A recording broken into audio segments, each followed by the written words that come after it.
Salut la team VDP.tv, salut les internautes, salut les abonnés. J'espère que vous allez bien. Voici la vidéo du dimanche. Et dans cette vidéo du dimanche, eh bien, je vais parler du canard enchaîné qui se déchaîne. C'est du lourd. Non, mais vous allez voir, c'est hallucinant. Mais c'est pourtant tellement vrai. Sous la plume de Jean-Luc Porquet. Alors, Jean-Luc Porquet nous explique, il publie un article, ce monsieur, qui parle du vitriol sur l'absurdité des directions écologiques dans lesquelles s'est engagée la France. Alors, sur les grandes lignes, j'ai lu l'article évidemment. En ligne de mire, la voiture électrique, censée être la solution pour tout le monde, une solution d'avenir pour sauver la planète prétendument en danger. Et bien là, on ne cesse en fait de nous rabâcher ça sans arrêt, que la voiture électrique, c'est la solution d'avenir et surtout la seule voie pour sauver la planète. Le sauveur de quoi? C'est ça la vraie question. Le sauveur de quoi? On ne sait pas trop en fait. On ne sait pas trop, mais il faut quand même la sauver. Il faut la sauver, oui, il faut la sauver. Et on nous serine sans arrêt avec ça, il faut sauver la planète. Mais à cette fin, la France, en fait, s'est engouffrée, on va dire, dans le tout électrique, mais sans franchement aucun discernement. Si vous voulez, nos gouvernements à nous enjoignent les constructeurs automobiles de tout miser sur l'électrique, soit, mais qu'est-ce que ça signifie en réalité? L'installation de multiples bornes de recharge de voitures, comme vous avez pu en voir, comme on en voit en France, le long des routes par exemple, là de plus en plus c'est exponentiel, il y en a de plus en plus qui s'installent en France. Parce que les véhicules les plus performants à l'heure actuelle ne peuvent prétendre à une autonomie supérieure à 500 km.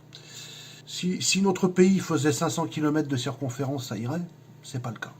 Ou même si on avait des bornes de recharge rapides, mais bon, c'est pas encore au point tout ça.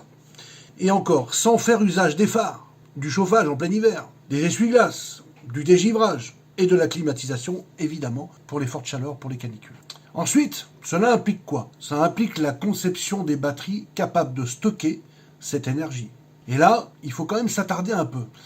À l'heure actuelle, les batteries équipant les véhicules sont très très lourdes, très coûteuses et bourrées de métaux rares. Dans celle, par exemple, de la Tesla Model S, la plus performante du marché, on ne trouve pas moins de 16 kg de nickel. Or, le nickel est plutôt rare sur notre Terre. Il faut quand même l'admettre. Ce qui, en fait, fait dire au patron de Tesla France que, eh bien, le goulet d'étranglement de la transition énergétique se fera sur le nickel.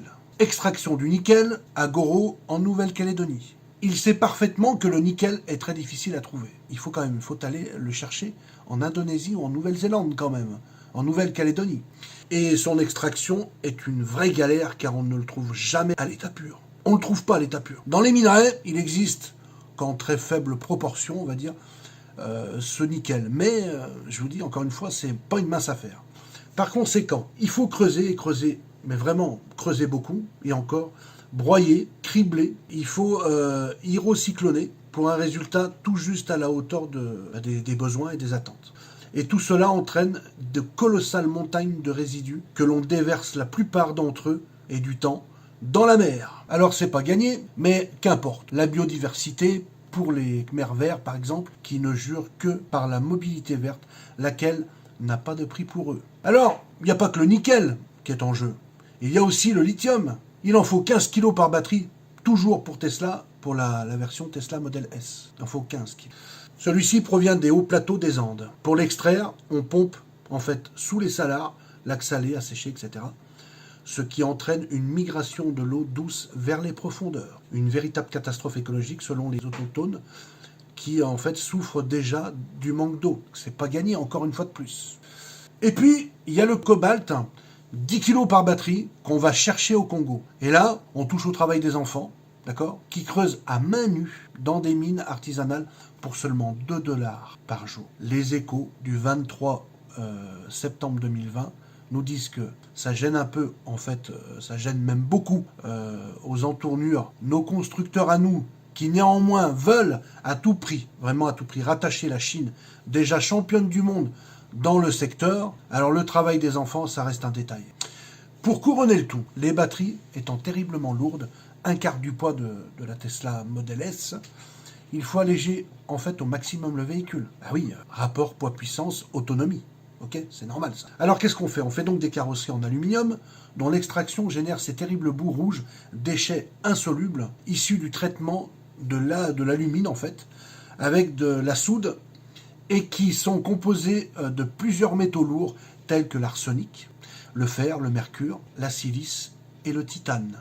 Et en plus, on déverse ça dans la mer aussi, au mépris des questions d'environnement, comme à Gardanne par exemple, dans les Bouches-du-Rhône. Voilà ce qu'est le développement durable, selon nos écologistes. Un dogme, franchement, qui ne laisse aucune place à la raison. Dites-moi ce que vous en pensez en commentaire de ça. N'oubliez pas de vous abonner, je vous embrasse et je vous dis à une prochaine vidéo. À très bientôt.